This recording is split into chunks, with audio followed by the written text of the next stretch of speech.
அனைத்து நண்பர்களுக்கும் என் இனிய மாலை வணக்கம். ஸோ இன்றைக்கி நிஃப்டி 50 பார்த்திங்கன்னா அருமையான ஒரு செல்லாக கொடுத்துருக்காங்க. ஸோ எல்லா செக்டாரும் பார்த்திங்கன்னா அடித்து இறங்கியிருக்கு. எதை பற்றி பேசுகிறதுனே தெரியல, அவ்வளோ ஸ்டாக் இருக்குது. ஸோ எல்லாத்துலேயும் வாய்ப்பு இருக்கான்னு நம்ம பார்க்கணும். ஸோ நம்மளுக்கு தேவையான பங்கை மட்டும் சூஸ் பண்ணணும். நல்ல நல்ல பங்குகள் மட்டும்தான் நம்ம சூஸ் பண்ணி அதில் மட்டும் தான் இன்வெஸ்ட் பண்ணணும். ஸோ இன்றைக்கி பார்த்தீங்கன்னா ட்ரேடிங் செக்ஷனில் நிஃப்டி 50 ஆல்மோஸ்ட் ஒரு 385 பாயிண்ட் வந்து பார்த்தீங்கன்னா இறக்கத்தை கொடுத்துருக்கு. இன்றைக்கி க்ளோசிங் பார்த்தீங்கன்னா ஒரு 1.55% பார்த்தீங்கன்னா இறக்கத்தை கொடுத்துருக்காங்க நிஃப்டி 50ல்.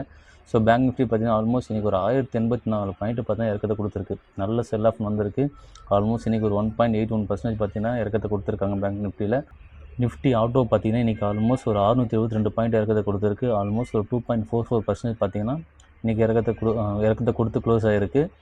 நிஃப்டி எஃப்எம்சிஜி பங்கும் சரி, ஆல்மோஸ்ட் இன்றைக்கி 954 பாயிண்ட் இறக்கத்தை கொடுத்துருக்கு. ஆல்மோஸ்ட் ஒரு 1.88% பார்த்தோன்னா இறக்கத்தை கொடுத்துருக்காங்க. ஸோ நிஃப்டி ஐடி மட்டும் ஒரு நியூட்ரல் ட்ரேடிங் தான் கொடுத்துருக்காங்க. ஆல்மோஸ்ட் ஒரு 32 பாயிண்ட் வந்து பார்த்தா பாசிட்டிவாக தான் க்ளோஸ் ஆகிருக்கு.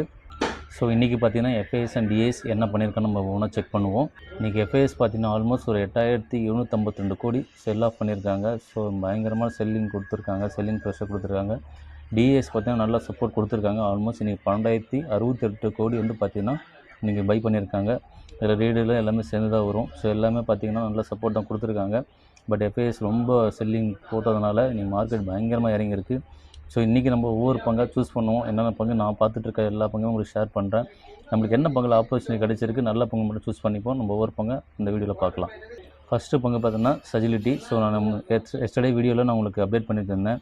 ஆல்மோஸ்ட் ஒரு 38 ரூபா கிட்டே இருந்துச்சு. இன்றைக்கி இன்டர்டே போச்சுன்னு நினைக்கிறேன். எல்லாருமே பார்த்துருப்பீங்க. ஆல்மோஸ்ட் இன்றைக்கி ஒரு 41.18க்கு க்ளோசிங் கொடுத்துருக்கு. ஹை பார்த்தீங்கன்னா 42.69 ரூபா வந்து க்ளோசிங் கொடுத்துருந்தாங்க. ஸோ பார்த்திங்கன்னா நல்ல ஒரு பையிங் லெவல் கொடுத்துருக்காங்க.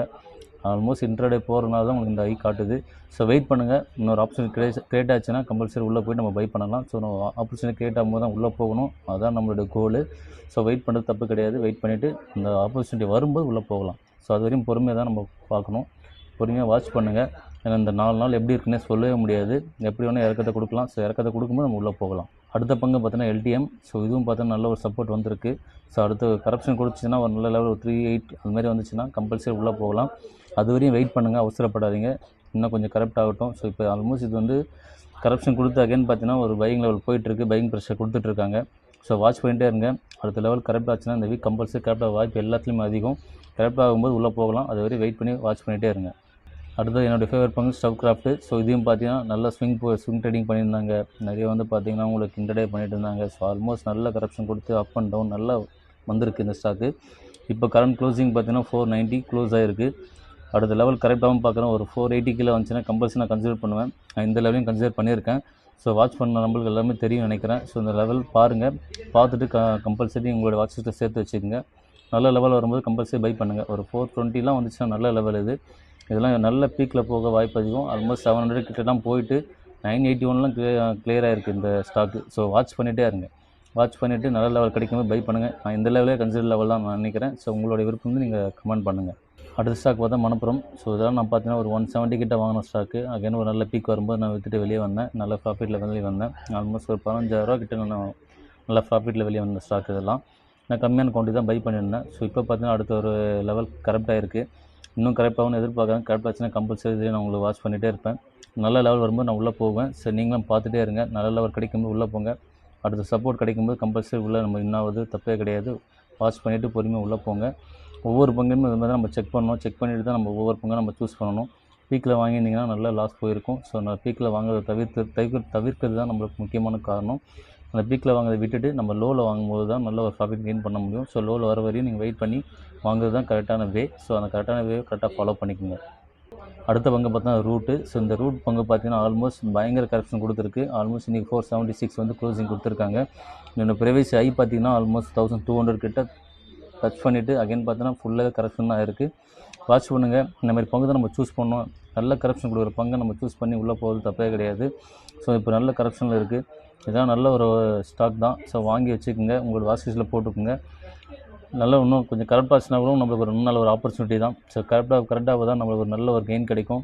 ஸோ நீங்கள் ஹையில் வாங்குறது உண்மையாக தவிர்க்கணும். ஸோ அந்த ஹையில் வாங்கினீங்கன்னா லாஸில் தான் முடியும். இந்த லெவலில் நீங்கள் வாங்கினீங்கன்னா ஆல்மோஸ்ட் பார்த்தீங்கன்னா ஒரு 1000 ரூபா கிட்ட உங்களுக்கு லாஸாக இருக்கும். ஸோ இந்த மாதிரி லெவல் பிடிக்கிறது தான் நம்ம வெயிட் பண்ணி அந்த ஆப்பர்ச்சுனிட்டி கிரியேட் ஆகும்போது நம்ம உள்ளே போகணும். ஸோ வாட்ச் பண்ணிகிட்டே இருங்க ஒவ்வொரு பங்கையும். அடுத்த பங்கு பார்த்திங்கன்னா உங்களுடைய ஃபார்மா பங்கில் டிடிகே ஹெல்த் கேர். ஸோ இந்த பங்கு பார்த்தீங்கன்னா நல்ல கரெக்ஷன் கொடுத்துருக்கு. ஸோ வாட்ச் பண்ணவங்களுக்கு எல்லா நண்பர்களும் தெரியும். ஸோ ஆல்மோஸ்ட் அடுத்த லெவல் பார்த்தீங்கன்னா 2023 இந்த லெவல் ரீச் ஆயிருக்கு. ஸோ நல்ல ஒரு சப்போர்ட் கீழே வரும் பார்க்குறேன். அடுத்த சப்போர்ட் வந்துச்சுன்னா கம்பல்சரி உள்ளே போங்க. நல்ல பங்கு இதுவும் வாட்ச் பண்ணிகிட்டே இருங்க. அடுத்த லெவல் கரண்ட் பாஸ்னாலும் கம்பல்சரி உங்களுடைய வாட்ச் லிஸ்ட்டில் போட்டு உங்களோட போர்ட்ஃபோலியோ பில்ட் பண்ணுறதை நம்ம பார்க்கணும். ஸோ ஒவ்வொரு பங்குலையும் நம்மளுக்கு வாய்ப்பு கிடச்சிட்டு தான் இருக்கும். நம்ம பொறுமையாக இருந்தால் கம்பல்சரி நல்ல பங்கு நம்ம சூஸ் பண்ணி நம்மளோட போர்ட்ஃபோலியோ பில்ட் பண்ணலாம். ஸோ அதான பொறுமை நம்ம கம்பல்சரி வேணும். நம்மளோட மணியை கரெக்டான வேலை இன்வெஸ்ட் பண்ணுங்கள். தேவையில்லாமல் ஹையில் வாங்கி லாஸ் பண்ணாதீங்க. இதுதான் இந்த வீடியோட நோக்கமே. ஸோ கரெக்டான வேலை பார்த்து பொறுமையாக பை பண்ணுங்கள். அடுத்தது NMDC. ஸோ இதெல்லாம் நான் 65 ரூபா கிட்ட வாங்கின ஸ்டாக்கு. ஸோ இப்போ பார்த்தீங்கன்னா பீக்லேருந்து கரப்ஷன் ஆயிருக்கு. ஸோ இன்னும் கரப்ஷன் கொடுக்குன்னு நான் எதிர்பார்க்குறேன். ஸோ வெயிட் பண்ணுங்கள். இந்த வீக்கில் எப்படி இருக்கும் பர்ஃபார்மன்ஸ் பார்ப்போம். பார்த்துட்டு அதுக்கப்புறம் இந்த ஸ்டாக்கை நம்ம சூஸ் பண்ணுவோம். அது வரைக்கும் உள்ளே போகாதீங்க. ஜஸ்ட்டு வாட்ச் பண்ணிகிட்டே இருங்க. அடுத்த பங்கு பார்த்தா சியாண்ட். ஸோ இந்த பங்கும் பார்த்தா நல்ல கரப்ஷன் கொடுத்துருக்கு. ஸோ இந்த லெவல் பாருங்கள். ஆல்மோஸ்ட் 23ல் ஆல்மோஸ்ட் ஜேர்னில் வந்திருக்கு இந்த லெவலு. ஸோ நல்ல லெவல் கரப்ஷன் கொடுத்துருக்கு. இன்னும் கரப்ஷன் எதிர்பார்க்குறேன். கேண்டில் பாருங்கள், உங்களுக்கே தெரியும். அடுத்த லெவல் கரப்ஷன் ஆச்சுன்னா கம்பல்சரி நானும் என்னோடய போர்ட்ஃபோலியோ பில்ட் பண்ணுவேன். ஸோ வாட்ச் பண்ணிகிட்டே இருங்க. கரெக்டாக ஒரு பங்கு தான் நம்மளுக்கு தேவை. ஸோ அந்த பங்கு வாய்ப்பு கிடைக்கும் போது நம்ம உள்ளே போகணும். வாய்ப்பு இல்லாத பங்கு போய் சூஸ் பண்ணிங்கன்னா லாஸ்ட்டு தான் போய் முடியும். ஸோ ஒவ்வொரு பங்கையும் வாட்ச் பண்ணிகிட்டே இருங்க. நல்ல ஆப்பர்ச்சுனிட்டி க்ரியேட் ஆகும்போது தான் அந்த பங்கை நம்ம உள்ளே போய்ட்டு தேர்வு செய்யணும். ஹையில் வாங்கிறத தவிர்க்குங்க. மேக்ஸிமம் தவிர்த்தால் தான் நம்மளுக்கு நல்ல ஒரு கெயின் கிடைக்கும். ஸோ இந்த மாதிரி லெவல் நம்மளுக்கு இந்த மாதிரி ஆப்பர்ச்சுனிட்டி டைமில் கிடைக்கும்போது நம்ம யூஸ் பண்ணிக்கணும். ஸோ அதை கரெக்டாக ஃபாலோ பண்ணிவிட்டு உள்ளே போங்க. நல்ல லெவல் கரெக்டாக இருக்குது. பார்த்துட்டே இருங்க. வாட்ச் பண்ணுங்கள் எல்லா பங்குமே. அடுத்த பங்கு பார்த்தா GMDC Ltd. ஸோ இந்த பங்கும் பார்த்தா ஒரு நல்ல கரெக்ஷன் கொடுத்துருக்கு. ஸோ இன்னும் ஒரு நல்ல டிப் எதிர்பார்த்துட்ருக்கேன். ஸோ இது வரையும் நீங்கள் வாட்ச் பண்ணுறது தான் நல்லது. ஸோ இந்த பங்குலாம் இப்போ நீங்கள் உள்ளே கை வச்சிங்கன்னா லாஸ் ஆக வாய்ப்பு அதிகம். ஸோ வெயிட் பண்ணி பாருங்கள். அடுத்த லெவல் வந்து இந்த லெவலாச்சும் வந்துச்சுன்னா பார்ப்போம். இந்த சப்போர்ட் கொடுத்துச்சுன்னா நீங்கள் தாராளமாக உள்ளே போகலாம். ஒரு 599 ஆல்மோஸ்ட் இது வந்து 528 கிட்ட இருக்குது. ஆல்மோஸ்ட் பார்த்தீங்கன்னா ஒரு 500 கீழே ஒரு 466 இது மாதிரி வந்துச்சுன்னா ஒரு 460 450 அது மாதிரி வந்துச்சுன்னா தாராளமாக உள்ளே போகலாம். வெயிட் பண்ணுங்கள். வெயிட் பண்ணி அந்த பங்கு கரெக்டாக வரையும் வெயிட் பண்ணிவிட்டு அதுக்கப்புறம் பைக்கிங் போங்க. அது வரையும் நீங்கள் வாட்ச் பண்ணுறது தான் நல்லது. ஸோ அது வரையும் நீங்கள் வாட்ச் பண்ணிகிட்டே இருங்க. ஹையில் வாங்குறதை தவிருங்க. எல்லாருமே மேக்ஸிமம் ஹையில் வாங்குறதை தவிர்த்தா தான் நம்மளுக்கு நல்ல ஒரு ப்ராஃபிட் கிடைக்கும். அடுத்த பங்கு பார்த்தா KNR கன்ஸ்ட்ரக்ஷன். நான் எஸ்டே வீடியோவில் உங்களுக்கு அப்டேட் பண்ணியிருந்தேன். ஸோ இந்த பங்கு நேற்று உங்களுக்கு கரப்ஷன் கொடுத்துருச்சு. அகைன் திருப்பி கரப்ஷன் கொடுத்துருக்காங்க. இன்னைக்கு ஒரு பர்சன்ட் கிட்ட கீழே இறக்கத்தை கொடுத்துருக்கு. நல்ல லெவல் நான் நினைக்கிறேன். ஸோ பாருங்கள், உங்களுக்கே தெரியும். ஆல்மோஸ்ட் 21 இயர்ஸில் வந்த லெவல் கிட்ட வந்திருக்கு. இந்த மாதிரி பங்கு நம்ம சூஸ் பண்ணணும். ஸோ நம்ம பங்கை நீங்கள் வாங்கிடுவீங்க. இதெல்லாம் கன்ஸ்ட்ரக்ஷன் டிபார்ட்மெண்ட் எப்போ வேணால் ஏறும், எப்போ வேணால் சொல்லவே முடியாது. ஹையில் போகிற வாய்ப்பு அதிகம்.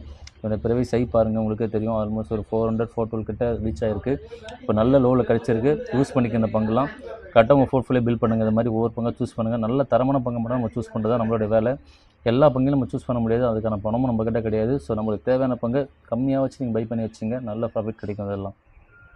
அடுத்த பங்கு தேஜா நெட்டு. நான் எஸ்டே வீடியோவில் நான் போட்டு வந்தேன் தேஜா நெட்டு. ஸோ இந்த லெவல் பார்த்தீங்கன்னா கரப்ஷன் கொடுத்தது 313. ஆல்மோஸ்ட் பார்த்தீங்கன்னா ஒரு 291 வரையும் கரப்ஷன் கொடுத்து வந்தது. அகைன் பார்த்தீங்கன்னா எஸ்டே பார்க்கும்போது 400 கிட்ட இருந்து இன்றைக்கி பார்த்தா 490 கிட்ட போயிடுச்சு. லெவல் கரப்ஷன் கொடுத்து அகைன் பார்த்தீங்கன்னா பீக்கில் போயிட்டுருக்கு. அடுத்த லெவல் வருமா நம்ம சொல்லவே முடியாது. மார்க்கெட் எப்படி வேணால் மாறலாம். ஸோ ஒவ்வொரு வாய்ப்பு நம்ம ஏற்படும் போது தான் உள்ளே போகணும். வாய்ப்பு இல்லாத டைம் நீங்கள் போய் பை பண்ணிங்கன்னா லாஸ் தான் போய் முடியும். வாட்ச் பண்ணுங்கள். அடுத்த லெவல் வரும்போது கம்பல்சரி உள்ளே போகலாம். ஸோ அது வரையும் வாட்ச் பண்ணிகிட்டே இருங்க. ஸோ ஒவ்வொரு பங்கையும் வாட்ச் பண்ணால் தான் நம்மளுக்கு வந்து அந்த லெவல் கிடைக்கும். அவசரப்பட்டு பை பண்ணிங்கன்னா எந்த லெவலுமே நமக்கு பிடிக்கவே முடியாது. ஸோ இந்த லெவல்லாம் பாருங்கள், நல்ல லெவல் 294லாம். ஸோ அந்த லெவல் நம்ம விட்டுட்டோம். இப்போ நம்ம போய் ஹையில் வாங்குறது வேஸ்ட்டு. ஸோ வெயிட் பண்ணி பாருங்கள். ஆப்பர்ச்சுனிட்டி கிரியேட் ஆகும்போது அடுத்த லெவல் நம்ம உள்ளே போகலாம். அடுத்த ஸ்டாக் பார்த்தீங்கன்னா மொயில். ஸோ இந்த கம்பெனியும் பார்த்தீங்கன்னா நல்ல கரப்ஷன் கொடுத்துருக்கு. ஸோ இந்த லெவல் பாருங்கள், நல்ல ஒரு சப்போர்ட் கீழே வரும் எதிர்பார்த்துட்ருக்கேன். அடுத்த லெவல் கரப்ஷன் ஆச்சுன்னா கம்பல்சரி என்னோடய போர்ட்ஃபோலியோ பில்ட் பண்ணுவேன். வாட்ச் பண்ணிட்டே இருங்க. நான் வாங்குற பங்குல உங்களுக்கு சஜஷன் கொடுத்துட்டே இருப்பேன். வெயிட் பண்ணிவிட்டு இந்த பங்கு உள்ளே சூஸ் பண்ணுங்கள். ஒவ்வொரு பங்குலையும் நம்மளுக்கு ஆப்பர்ச்சுனிட்டி கிரியேட் ஆகிட்டு தான் இருக்கும். மார்க்கெட்டில் நம்ம பொறுமையாக இருந்தோம்னா நல்ல பங்கு நம்ம சூஸ் பண்ண முடியும். ஸோ அது வரையும் வெயிட் பண்ணுறது நம்ம தப்பே கிடையாது. நான் வெயிட் பண்ணால் தான் நல்ல ஒரு கெயின் கிடைக்கும். அவசரப்பட்டிங்கன்னா லாஸ்ட்டில் தான் போய் முடியும். ஒவ்வொரு பங்கை வாட்ச் பண்ணிகிட்டே இருங்க. அடுத்த பங்கு பார்த்தோன்னா இந்தோ பெட்ரோ. ஸோ இந்த பங்கும் கரப்ஷன் கொடுத்துருக்கு. ஸோ நான் அடுத்த லெவல் வரும்னு வெயிட் பண்ணிகிட்ருக்கேன். வெயிட் பண்ணால் அடுத்த லெவல் வந்து நம்ம உள்ளே போகலாம். இந்த மாதிரி பங்குலாம் கரெக்டான டைம் தான் கரப்ஷன் கொடுக்கும். ஸோ வெயிட் பண்ணுங்கள். அடுத்த லெவல் வரும்போது கரப்ஷன் கொடுத்தோம்னா உள்ளே போகலாம். அடுத்த செக்டார் பார்த்திங்கன்னா அப்போலோ டயர்ஸ். இந்த டயர் செக்டார் எல்லாமே இறக்கத்தை கொடுத்துருக்கு. அடுத்த லெவல் பார்த்திங்கன்னா ஆல்மோஸ்ட் ஒரு 372. ஸோ அடுத்த லெவல் கரப்ஷன் ஆச்சுன்னா கம்பல்சரி இதையும் நீங்கள் வாட்ச் பண்ணிட்டே இருங்க. நல்ல லெவல் கிடைக்கும்போது உள்ளே போகலாம். ஸோ டயர் செக்டார் ஒவ்வொன்றா நம்ம பார்ப்போம். நான் லெவலுக்காக தான் வெயிட் பண்ணிகிட்ருக்கேன். அடுத்த லெவல் வந்துச்சுன்னா கம்பல்சரி நான் உள்ளே போவேன். என்னோடய போர்ட்ஃபோலியோ பில்ட் பண்ணுவேன். ஸோ நீங்கள் நண்பர்கள் எல்லாருமே வாட்ச் பண்ணிகிட்டே இருங்க. நம்மளோட ஆப்பர்ச்சுனிட்டி கிரியேட் ஆகிட்டு தான் இருக்குது ஒவ்வொரு பங்குலையும். ஸோ கிரியேட் ஆகும்போது உள்ளே போகிறது தப்பு கிடையாது. உள்ளே போய்ட்டு தேவையான அளவு நீங்கள் உங்களுடைய போர்ட்ஃபோலியோ பில்ட் பண்ணுங்கள். அடுத்த பங்கு பார்த்தீங்கன்னா ஜேகே டயர். ஸோ இதுவும் நல்ல கரெக்ஷன் கொடுத்துருக்கு. இன்னும் நான் கரெக்ஷன் எதிர்பார்க்குறேன். இன்னும் கரெக்ஷன் வந்துச்சுன்னா கம்பல்சரி இதே என்னோட கன்சிடர் லெவலில் வச்சுப்பேன். ஸோ வாட்ச் பண்ணிகிட்டே இருங்க. ஒவ்வொரு பங்கையும் நல்ல ஆப்பர்ச்சுனிட்டி கிடைக்கும், உள்ளே போகும். அடுத்த பங்கு பார்த்தீங்கன்னா டிசிஎஸ். ஸோ இது நல்ல சரியாக கொடுத்துருக்கு. ஸோ இதே நீங்கள் யூஸ் பண்ணாமல் இருந்தீங்கன்னா ரொம்ப கஷ்டம். இந்த மாதிரி இறக்கத்தை கிடைக்கிற பங்கு தான் நம்ம சூஸ் பண்ணணும். நல்ல லெவலில் இருக்குது. ஸோ கம்பல்சரி வாட்ச் பண்ணுங்கள். உங்களோட போர்ட்ஃபோலியோ பில்ட் பண்ணுங்கள். நல்ல ஸ்டாக்கு, லாங் டேர்முக்கு மிஸ் பண்ணாதீங்க. இந்த மாதிரி ஸ்டாக் தான் நம்ம வெயிட் பண்ணி நல்ல பங்குல சூஸ் பண்ணணும். நல்ல பங்கு நம்ம மிஸ் பண்ணவே கூடாது. நல்ல ஒரு ஆப்பர்ச்சுனிட்டி கிரியேட் ஆகிருக்கு, யூஸ் பண்ணிக்கணும். அடுத்த பங்கு பார்த்தா டிஎல்எஃப். ஸோ இதுவும் நல்ல கரெக்ஷன் கொடுத்துருக்கு. ஸோ ஒவ்வொன்றா வாட்ச் பண்ணிகிட்டே இருங்க. வாட்ச் பண்ணி உங்களுக்கே தெரியும் எந்த லெவலில் இருக்குன்னு. ஸோ நல்ல லெவலில் பை பண்ணுங்கள். ஒரு மிட் ரேஞ்ச் ஆச்சு நீங்கள் அட்லீஸ்ட் ஒரு நார்மல் ஒரு ஷார்ட் டேர்முக்கு க்ளோஸ் பண்ணால் கூட க்ளோஸ் பண்ணி அந்த மாதிரி பங்குலாம் யூஸ் பண்ணிங்க டிஎல்எஃப்லாம். ஸோ நல்ல ஒரு சரிவை கொடுத்துருக்கு. ஸோ யூஸ் பண்ணிகிட்டே இருங்க. இந்த பங்குலாம் வாட்ச் லிஸ்ட்டில் போட்டு பில்ட் பண்ணுங்க உங்களுடைய போர்ட்ஃபோலியோ. அடுத்த பங்கு பார்த்தோன்னா லோதா டெவலப்ஸ். ஸோ இதுவும் பார்த்தா நல்ல கரப்ஷன் கொடுத்துருக்கு. ஸோ நல்ல லெவல் வந்திருக்கு. மிஸ் பண்ணாதீங்க. இந்த பங்கையும் வாட்ச் பண்ணிகிட்டே இருங்க. அடுத்த லெவல் கீழே கரப்ஷன் ஆச்சுன்னா கம்பல்சரி உள்ளே போங்க. ஒரு 850 வந்துச்சுன்னா நல்ல லெவலு. ஸோ வாட்ச் பண்ணிகிட்டே இருங்க. ஆப்பர்ச்சுனிட்டி கிரியேட் ஆகிட்டு தான் இருக்குது ஒவ்வொரு பங்குலையும். ஸோ அந்த கரெக்டான ஆப்பர்ச்சுனிட்டி நம்ம பிக் பண்ணாலே போதும், நல்ல ப்ராஃபிட் நம்ம பார்க்கலாம். அடுத்து ஐடிசி. ஸோ ஐடிசி பங்கும் பார்த்திங்கன்னா ஒரு நல்ல கரப்ஷன் கொடுத்து அகைன் இன்க்ரீஸ் ஆகிருக்கு. ஒரு 300 கீழே வந்துச்சுன்னா நல்ல ஒரு பையிங் லெவல் இது. ஸோ வாட்ச் பண்ணிகிட்டே இருங்க. நல்ல பங்கு, மிஸ் பண்ணாதீங்க. இந்த பங்கையும் வாட்ச் பண்ணிவிட்டு உங்களுக்கு வாட்ச் லிஸ்ட்டில் போட்டு வச்சுருங்க. ஸோ ஒவ்வொரு பங்கையும் நம்மளோட ஆப்பர்ச்சுனிட்டி கிரியேட் ஆகிட்டு தான் இருக்குது. ஸோ அந்த லெவலை பார்த்துட்டே இருங்க. ஹைலேருந்து பீக்லேருந்து எல்லாமே கரப்ஷன் கொடுத்துருக்கு. ஸோ நிறைய பங்குல இருக்குது. நான் எல்லாத்தையும் ஷேர் பண்ண முடியல. என்னால் முடிஞ்ச எல்லா பங்கும் உங்களுக்கு அப்டேட் கொடுத்துட்ருக்கேன், பார்த்துட்டே இருங்க. அடுத்த பங்கு பார்த்தோன்னா Bergey paints. So paint company எல்லாமே இப்போ சர்வே நோக்கி போயிட்டுருக்கு. இந்த பெயிண்ட் எல்லாம் பார்த்தோன்னா ஆயில் பேஸ் பண்ணி தான் வருது. ஸோ இந்த பங்கும் பார்த்தா நல்ல கரெக்ஷன் கொடுத்துருக்கு. நல்ல பையிங் லெவல் தான் இதுவும். ஸோ நான் என்னோடய இதில் வாட்ச் லிஸ்ட்டில் நான் கன்சிடர் பண்ணியிருக்கேன். ஸோ நண்பர்கள் எல்லாமே நீங்களும் வாட்ச் பண்ணிட்டே இருங்க. உங்களுக்கு இந்த லெவல் நல்ல லெவல்னால் தாராளமாக கன்சிடர் பண்ணுங்கள். ஸோ ஒவ்வொரு பங்கையும் வாட்ச் பண்ணுங்கள். இந்த மாதிரி வாட்ச் பண்ணால் தான் நம்ம நல்ல ஒரு ஆப்பர்ச்சுனிட்டி கிரியேட் ஆகிட்டே இருக்கும். ஆப்பர்ச்சுனிட்டி கேட்டால் வந்து நீங்கள் உள்ளே போய் தப்பே கிடையாது. உள்ளே போய்ட்டு நீங்கள் பை பண்ணலாம். அடுத்த பங்கு பார்த்தீங்கன்னா என்னோடய ஃபேவரட் பங்கு ஏஷியன் பெயிண்ட்ஸ். ஸோ இதுவும் பார்த்தா இன்றைக்கி ஒரு 1% கரெக்டாக இருக்குது. 2285 ரூபா வந்து க்ளோசிங் கொடுத்துருக்கு. லெவல் பாருங்கள். ஸோ அடுத்த லெவல் உங்களுக்கு கிடச்சிருக்கு. ஸோ இதை யூஸ் பண்ணிக்கோங்க. ஆல்மோஸ்ட் பார்த்தீங்கன்னா ப்ரிவியஸ் நம்ம அந்த ரிஸ்டன் உங்களுக்கு சப்போர்ட் கொடுத்துருக்கு 2318. ஸோ நல்ல லெவல் தான். வாட்ச் பண்ணிவிட்டு இந்த பங்கு உங்களுக்கு கன்சிடர் லெவலில் போட்டுக்குங்க. ஸோ உங்களுக்கு வாட்ச் லிஸ்ட்டில் போட்டு வச்சு வாட்ச் பண்ணிட்டே இருங்க. அடுத்த லெவல் கரெக்ஷன் ஆச்சுன்னா கம்பல்சரி பையிங் பண்ணுங்கள். அடுத்த பங்கு பார்த்தீங்கன்னா எஃப்எம்சிஜி பங்கில் நெஸ்டல் இந்தியா. ஸோ இன்றைக்கி நெஸ்டல் இந்தியா ஆல்மோஸ்ட் ஒரு கரெக்ஷன் கொடுத்துருக்கு. இன்றைக்கி க்ளோசிங் பார்த்தீங்கன்னா 1244 ரூபா க்ளோசிங் கொடுத்துருக்கு. அடுத்த ஒரு டிப் நடக்கும்னு எதிர்பார்த்துட்டு இருக்கேன். அதோட கன்சிடர் லெவல் கீழே வந்துச்சுன்னா ஒரு 1200 கீழே வந்துச்சுன்னா கம்பல்சரி நான் என்னோட கன்சிடர் லெவல் போட்டு வாட்ச் லிஸ்ட்டில் போட்டு நான் கம்பல்சரி பை பண்ணுவேன். ஸோ நண்பர்கள் நீங்களும் வாட்ச் பண்ணிட்டே இருங்க. அடுத்த லெவல் வரும்போது கம்பல்சரி அப்டேட் பண்ணுறேன் நானும். ஸோ நீங்களும் பார்த்தீங்கன்னா வாட்ச் பண்ணிகிட்டே இருங்க. ஆப்பர்ச்சுனிட்டி கிரியேட் ஆகும்போது உள்ளே போங்க. அடுத்த பங்கு பார்த்தீங்கன்னா பஞ்சாப் கெமிக்கல். ஸோ இந்த பங்கும் பாருங்கள். அடுத்த லெவல் வரட்டும். ஸோ அது வரையும் வெயிட் பண்ணுங்கள். அடுத்த சப்போர்ட் கொடுத்துன்னா உள்ளே போகலாம். அது வரையும் பொறுமையாக காக்கிறது தான் நம்மளுக்கு நல்லது. ஹையில் வாங்குறது லாஸ்ட்டில் போய் முடியும். வெயிட் பண்ணுங்கள். அடுத்த பங்கு பார்த்தீங்கன்னா பெட்ரோநோட். ஸோ இன்றைக்கி பெட்ரோநோட் ஆல்மோஸ்ட் ஒரு 8 to 10% அடித்து இறக்கியிருக்காங்க. ஸோ இன்றைக்கி லெவலிங் பார்த்தீங்கன்னா 279 வந்து லெவல் கொடுத்துருக்கு. ஸோ இந்த லெவல் இன்னும் கரப்ஷன் ஆகட்டும். வெயிட் பண்ணுங்கள். அந்த 4 days எப்படி இருக்குன்னு பார்ப்போம். இன்னும் கரப்ஷன் கொடுத்தா நம்ம கன்சிடர் லெவலில் திங்க் பண்ணுவோம். ஸோ அது வரையும் வெயிட் பண்ணுறது நல்லது. ஸோ வெயிட் பண்ணிவிட்டு அடுத்த பங்கு நம்ம சூஸ் பண்ணலாம். அது ஒரு மெயின் விஷயம் என்னென்னா உங்களுக்கு அப்டேட் பண்ணுறது பீக்கில் வாங்குறதை தவிர்க்கணும். நம்ம லோவில் வாங்குறதை நம்ம பார்க்கணும். ஸோ அடுத்த லெவல் வர வரையும் பொறுமையாக இருக்கிறது நல்லது. ஸோ பொறுமையாக தான் நல்லா ஆப்பர்ச்சுனிட்டி கிடைக்கும். ஸோ அந்த ஆப்பர்ச்சுனிட்டி நம்ம யூஸ் பண்ணிக்கலாம்.